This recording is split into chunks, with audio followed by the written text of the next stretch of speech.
Hi you guys, I am going to be reacting to, let me make sure this is correct.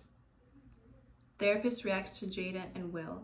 Okay, I saw this come up, and this is a channel, Psychology in Seattle, and I'll link the link to this video in the description below. But the reason that I chose to do this, if you don't know me, I am a psychology major, forensic psychology to be exact. And I just thought it would be interesting to see this and to react to it. Yeah, because all these people have so many, so many people are judging this situation. And do you guys, there's this YouTuber, Shannon, her channel is about I don't know how to put it, but if you know Shannon, you know Shannon, you know what her channel is about. And I watch her a lot, I'm subscribed to her. But I think that she said it best in a way. She's saying if you're going to judge a situation, you judge it as if this is something that, the fact that we don't even know, right? They didn't say they were in an open relationship or whatever. It's not a place to judge. It doesn't matter. We're going to do that whole spiel. I'm not here to talk about that. But Shannon said, if you're going to judge a situation, judge it as if this is something that you can do, if this is something that you want, is this what a relationship looks like to you? So, and I agree with that. That's the only reason you should be judging. You should not be judging them, okay, per se. So, yeah, so I just want to see what he has to say because I watch him a lot. I like when he reacted to Love is Blind. Freaking loved Love is Blind. Love is Blind. That show is amazing. Love Lauren and Cameron. Because everybody loves them. But anyway, so he reacted to Love is Blind, 90 Day Fiance. So I just watch him when he reacts to stuff like that, and I just think it's interesting to see his take on it from a psychologist standpoint. Even though he always reiterates that he does not have all of the information. He realizes that these are TV shows, that these might not be real situations. Not that these situations can't happen in real life, but saying that these might be situations that were created. He recognizes that, and he also recognizes the fact that we are shown what the editors and producers or whatever wants us to see. So it's not necessarily the whole picture. So he realizes that, and he, what is the word? He acknowledges that to his subscribers. So I just want to see his take on it because everyone has their own opinions, and I just want to see. I'm just curious to see what he's saying. Yeah. Alrighty. Okay. Let's get into it. Hey, Deserving listeners. A lot of you have asked that I watch the video with Jada Pinkett Smith and Will Smith talking about their relationship. So I haven't watched this yet, so let's see what happens. My name is Dr. Kirk Honda. I'm a couples therapist, and I'm also a professor. Let's get to it. Thank you for that, because you've been on a hell of a journey with me. So that's what we're going to start with. This is a very personal journey. Yep. That became very public. Yes, absolutely. For whatever reason. Okay, so I don't know anything about this. So it sounds like there's some private situation in their relationship, I'm thinking, that they went through, and it became very... He says he doesn't know anything about this situation. That's kind of odd to me because I thought he was going to speak of, but I guess he's just going to speak on it from just looking at the videos and what they're talking about and what they're going to bring up in the video. But if he doesn't know what's going on, why did he choose to talk about it? I don't know. I'm confused. I still like him. This is not me critiquing this man. He has a degree. I do not. I'm working on my degree. So that, and I like watching him. I watch him. I'm not critiquing him. I'm just confused. That's it. I'm just confused. Public, and so they decided to actually just talk about it publicly. So we'll see what happens here. I guess about 4.5 years ago, started a friendship with August. We actually became really, really good friends. And it all started with he was just needing some help. You know, me wanting to help his health, his mental state. The outpouring. I know he's gonna say something about her feeling like that she can heal herself through healing someone else. I know that's he's gonna have a whole spiel about that, I'm sure, because obviously everyone knows that's not healthy. That's not a healthy thing to do. So I'm sure he's gonna say something about that. For him from our family was initially about his health. Yeah. Okay, so there's a fella named August that apparently Jada became friends with, and at first it was platonic. You and I were going through a very difficult time. Yeah. And we decided. I was done with your ass. Yeah, you kicked me to the curb. I was done with you. Yeah. We Marriages basically. have that, dog. Marriages have that. Yeah, we basically, we broke up. We decided that we were going to separate for a period of time, and you go figure out how to make yourself happy, and I'll figure out how to make myself happy. Well, at that. Okay, interesting. So Will Smith, and they're both kind of agreeing on the narrative that he had kind of reached his last straw, so to speak, and decided, look, we have to separate, and you have things to work on. Maybe I have some issues, but it sounds like they're both agreeing that Jada mainly had the issues. I don't know. I really felt like we could be over. Yeah, no, we were over. You know, as time went on, I got into a different kind of entanglement with August. And one thing I want to get clear about Don't one y'all of the things start. that was kind of swirling in the press about you giving that permission. entanglement. Because I could actually see how he would perceive it as permission because we were separated amicably. Yeah. I think he also wanted to make it clear that he's not a homewrecker, which he's not. I guess there's been talk that this August fella, whom I don't know, was saying that Will Smith had given quote-unquote permission, but I wish he had more knowledge of the situation because I feel like then he'd be able,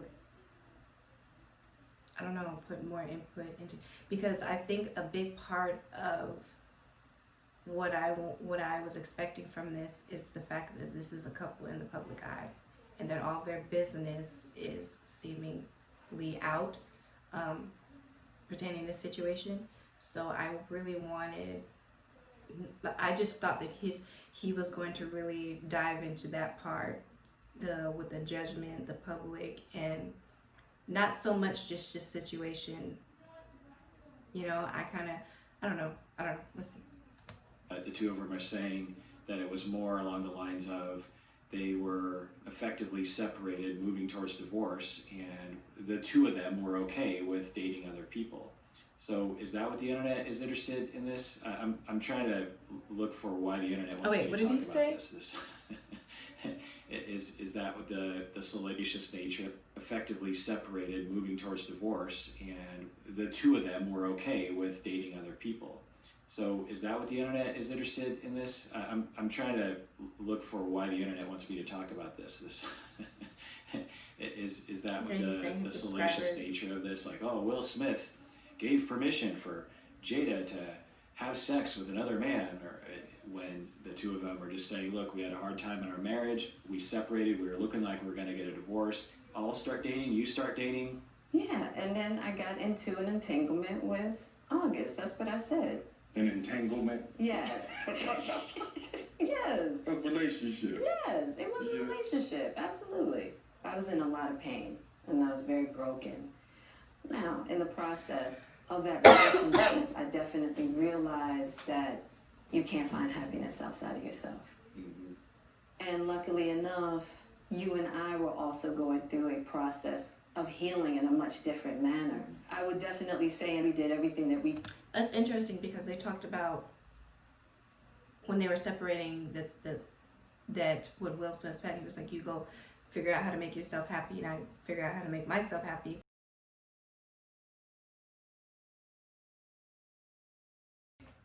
Okay, so maybe by entanglement, she's trying to distance herself from the voluntary nature of which she engaged in the relationship. During that time, launched into an interaction with August. What do you feel like you were looking for?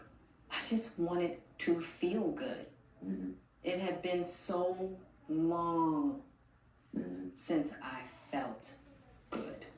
I will say kudos to the two of them for having this conversation. That's what I was gonna say. This is a really adult and mature thing to do, and a lot of people on the internet is like making jokes and stuff about and saying how hurt Will looked in his face. Personally, I did not see like that meme that's going around.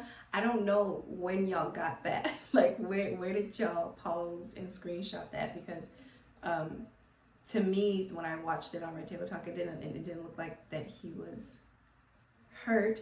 It looked like they're having a difficult conversation to me. Obviously, I don't know what that man feels. Y'all don't know what that man feels, but it didn't look like that to me. This is a conversation Even though it was mostly brought upon from y'all being those I have with couples all the time after separation and dating other people or even infidelity.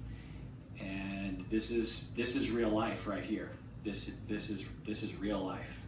If you're with someone a long time, stuff like this happens sometimes. And the common narrative is like, well, you gotta dump his butt, and you gotta move on with your stuff, and you go certain person, and instead of like, look, life is messy. For me, I am Christian. I am very religious, and in the Bible, once you get married, you get married.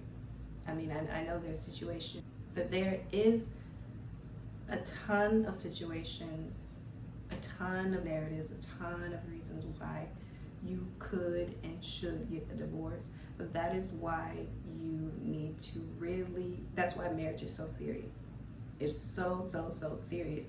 And that's why it shouldn't be so easily done. I feel like nowadays it's just so like, I like you, you like me. We've been together for a little bit. I think we're gonna stay together. I think I trust you. I think I can trust you to have my children. I think this and that. So let's get married. And that's not it, because you want to be with that person for life. That is going to be your life partner. And you guys might go through some things, and you chose to be with this person, you took vows to be with this person, and you're gonna need to be there for them. So, yeah. Get messy sometimes. You don't have to put up with it, but typical couples will say, well, we have too much goodness in our relationship to throw it all away because of these few bumps. You live in a marriage long enough, you're gonna have these chapters in your relationship. Not always, but often. So big kudos to the two of them. I think that has a lot to do with my codependency, which is another thing that I had to learn to break in this cycle. Just that idea of needing to fix and being drawn to people that need help, whether it's your health or whether it's your addictions. Mm-hmm. There's something about that childhood trauma that feels as though it can be fixed through fixing people. Beautifully said by Jada. That was beautiful. That was a very excellent description of what people commonly call codependency. That's great. It feels as though she's saying that her inner sadness and loneliness and pain can be fixed by fixing other people. So, as I always say, total speculation. I would wonder if the two of them were in love and had a great relationship in the beginning, but over time, they kind of drifted apart. They're going further and further apart. Maybe there were some conflicts there. Or actually, let me back up even further. Another speculation is that when they two met, Will Smith had issues that were more present. He had issues that she could help with, and that really bonded them. She helped Will Smith during the beginning of the relationship, and that really helped to solidify the relationship. Maybe as Will Smith had less issues, her issues started to return, where she started to be less distracted by Will's issues and had to really focus on hers, and that made it a lot of pain for her. And then during this time when they're isn't that ironic? Because if that is what happened, just like he said, pure speculation. We have no idea what's going on in these people's lives, in these people's marriage. We have no idea. Okay. Anyway, so that is very ironic and kind of sad, to me, if she feels whole fixing this man. They're in this relationship. he is healing. He's in a good place. Now her hurt, her pain is showing, her trauma, her imperfections are showing a little bit more now. And he's like, oh, I think I might want to leave. I didn't know you were like this. I didn't know this was you. You know, that's sad, that's scary. There was this distance. This August guy comes into the family life, and he needs a lot of help, and she really enjoys taking care of other people. So there's nothing wrong with taking care of other people and enjoying that. It's very altruistic. But if you need to take care of other people to distract yourself from the pain that you're feeling, then we're looking at the very least, you're denying yourself the opportunity to address your own pain. And at worst, you might even force other people to stay sick in order to take care of them. So it sounds like that's what their story is. That's what Jada's story is that she was this person who needed help, came into their life. She got entangled into that relationship. It fulfilled a lot of her needs of what she's calling codependency. The mechanism there often is that when you're a child, she says traumas, and I don't know what she's talking about, but I would suspect what she's talking about is something along the lines is that when she was growing up, she wasn't treated well, either abused or neglected or abandonment, divorce. Something was happening to her that made her feel like she could use the word trauma growing up. And there's a lot of pain, and then you don't have people taking care of you, and you learn I don't matter, and I can't take care of myself. No one can take care of me. I have to suppress all of my pain, and I'm going to look for anything to distract myself from that pain. And some people will find substance abuse. Another person will find narcissism. And one of the ways to deal with it is to distract yourself by focusing on someone else's pain, by being useful. So it's possible that Jada, when she was young, total speculation, in her family, she was rewarded. Isn't that interesting? That, not just interesting, just really sad that there's so many things that can happen to you, to the person, to their mind, that it triggers something different for everybody. And that's one of the reasons why I wanted to become a psychologist, a forensic psychologist, to be exact. If you don't know what that is the study of law and psychology together. I just feel like in the justice system, there's not a lot of mental health is not represented enough, because I feel like that is such a big factor on the way people make their decisions. So it really bothers me, or it makes me sad when I feel like when I hear of a case or something. Obviously, I don't know everything. I'm not there or anything like that. It's just what I see, and what is given to me is what I can speak on. But there are some cases where I feel like this person wasn't treated fairly, or they should have counseling, or they should have been put in a psychiatric hospital, because there's people that just go through so much.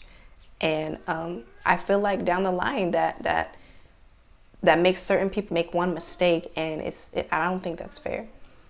And some people can argue, like, how can you prove, or how can you say that this trauma led this person to do that? But at the same time, how can you prove that it did not?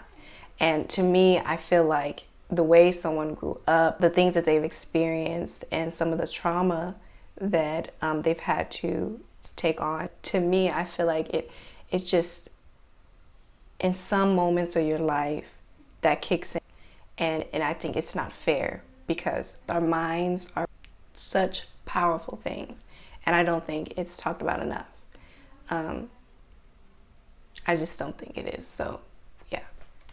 For say she had a parent who suffered from alcoholism, and she was in a lot of pain, she was hurt, but the family rewarded her for taking care of somebody. And through that, she learned, oh, I'm actually getting love and a little bit of love and attention because I'm taking care of somebody. That's where my self-worth is. Now, this depends on the fact that I can't really talk about my own needs. I have to sacrifice everything about myself. But at least I'm getting some love and attention. This feels good, finally. I'm getting some love and attention. I'm useful to the family. I'm taking care of someone. Then you grow up in life and you have that pattern of behavior where you have Pattern your of pain behavior. and you suppress it. You don't ask for help. You don't express it in a way that allows other people to take care of you. You might not even notice it because you're suppressing it so much. Yeah, and I feel like some people don't even notice the reason why they do things. They always say the first step to recovery is admitting that you have a problem. And some people don't or cannot because they don't see it yet. So there, it's happening. Then one's self-esteem is in taking care of other people. And on the surface, it looks like, oh, Jada's such a nice person. She's so kind. She's so giving.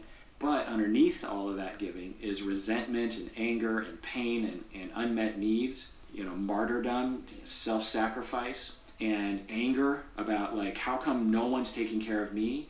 But the only way I get self-esteem and love is by taking care of other people. And so you get into this kind of cycle where your behavior and your habit is abusing yourself. You're essentially creating a lifestyle where people, by definition, will have to neglect you because you're not expressing your needs, because you don't trust that anyone will care. So maybe that's what she's talking about there. Let's see if we can see. Hey, it's Seth from Unison. In this quick video, Let's see some more. Versus fixing me. Yeah. And I think that whole process with Og really showed me that and taught me that. And I'm really grateful for that lesson. Through that particular journey, I learned so much about myself and was able to really confront a lot of emotional immaturity, emotional insecurity, and I was really able to do some really deep healing. And as I came through and started to realize certain things about you and I, he decided to break all communication with me, Right. which was totally understandable. Right.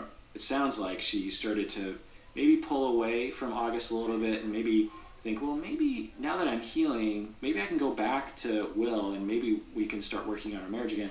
And then August was hurt maybe and said, we're done. I can't, and then maybe that's what they're saying. It's hard for me to tell. And to be able to make mistakes without the fear of losing your family is so critical. Yeah.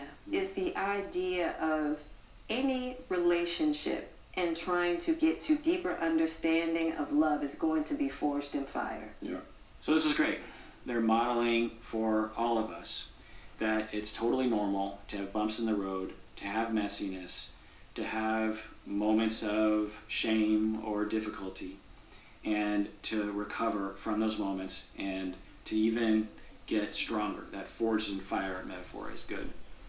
And I will also say that Will Smith is modeling for men that it's okay to be a man and also have your wife have a relationship with another man and not have your masculinity challenged. This is an important notion that needs to be modeled more. Couples will come to me, there will be things like this, and they will say, well, we're doomed, right? Or they'll just have this notion in their head that it's totally pointless to try to work on the relationship. Or all their friends will be saying, you gotta dump that person. I can't believe she did that to you.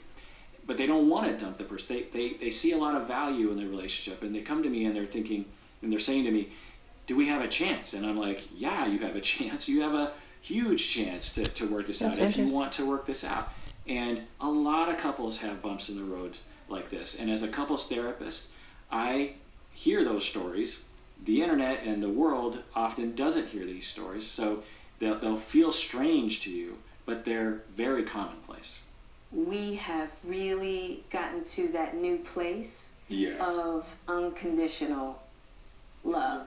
Because I wasn't sure I was ever going to speak to you again. I know. Yeah, like the fact that I'm speaking to you again is a miracle. I would agree. One of the hallmarks that I'm often looking for in couples is the ability to joke around. It's actually, I think maybe if I was Jada, I might get a little tired of Will Smith joking around because he seems like that kind of guy. I don't know. But it is actually a good behavior to do because these conversations can be so tense and so difficult that it's a wonderful thing to make a joke. Now, you don't want to make jokes that are going to hurt the other person to make light of a situation, but to add levity, to to hold hands and to laugh and smile and say, oh my, we had some tough years there. Yeah, we did. Oh, what, you know, that's a wonderful behavior that it really helps to bond people. It helps to put people at ease. It lowers our distress usually, gives us a chance to actually get in touch with ourselves and communicate. So I will say that that's great. Now, if Will Smith always jokes around about it, then that could be hurtful to Jada, but I don't see any evidence of that so far. I would agree. No, but it ain't for the weak at heart. There's just certain things that you have to go through, and it's Well, I wonder if he's gonna And comment I on it. wish that wasn't He's the gonna case. joke about something I again. do. I wish Yeah, that wasn't the hey, I case. sure wish it could be all But it's in the midst of this. this conversation, Yeah. so You got to go through some to get the answers. Mm-hmm. Right, again, just wonderful modeling. They're just like, you got to go through it to get the answers. And there's no other way to get there. There's going to be bumps in the road. That's great. And I'm just happy because I definitely believe that you and I, we never, ever, ever thought that we would make it back. Yeah. There's a real power in the just knowing somebody's riding with you no matter what. Yeah. And you really can't know that Until you go until through. you through some stuff. When you go through that, it helps to bond your relationship even more, because if you can get through those times and still trust each other and still love each other, then it's like, wow, we must really love each other. For us to have gone through that and still be together, we must really be dedicated to each other. It's one thing to be in love during all the good times. It's another thing to be in love after a bunch of bad times and to be dedicated to each other after a bunch of bad times. It can be very bonding to people. I don't want to go through this no more. Yeah, no, I don't either. Yeah. I'm going to get you back first, and then... You gonna get me back? I think you got me back. I think we're good on that. Okay. Okay. So we're joking. That's good. That's good that they can talk about it. That's good. And I don't think it's about getting anybody back. No, for me it is. Okay. I'll give you that petty. That's what you want. It's just part of it. Yeah. You know, if you expect to be with somebody for a lifetime. 25 years and counting. We ride together. We We die die together. together. Bad marriage for life.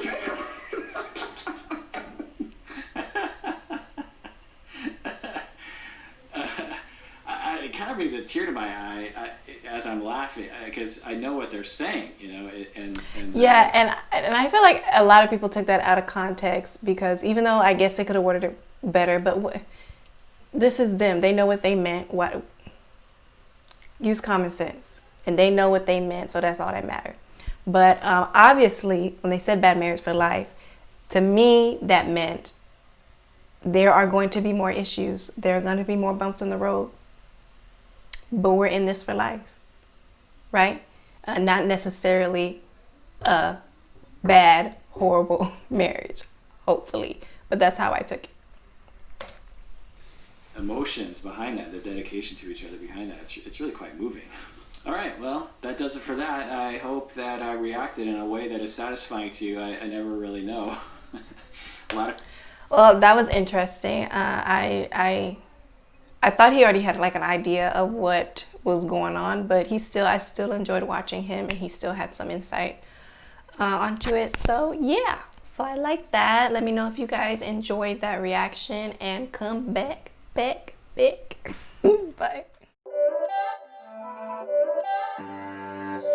It's not a game, it's a rich thing.